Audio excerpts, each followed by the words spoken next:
కుటుంబాన్ని రక్షించిన దేవుడు నా కుటుంబాన్ని రక్షించాడా? ఖచ్చితంగా రక్షిస్తాడు.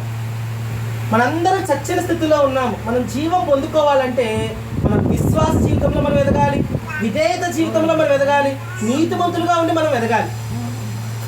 రాహాబు ఎదిగింది, ఆశీర్వదించబడింది, దీవించబడింది.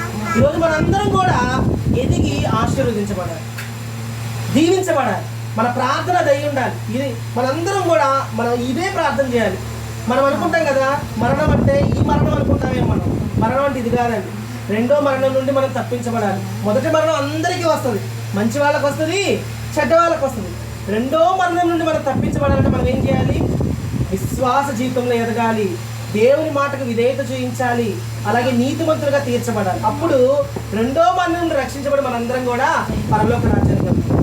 ఎవ్వరు కూడా రక్షణ లేకుండా ఉండకూడదండి. కుటుంబాల్లో అందరూ రక్షించబడాలి, అలాగ జీవించాలని ఈరోజు దేవుడు మనకి సెలవిస్తున్నాడు.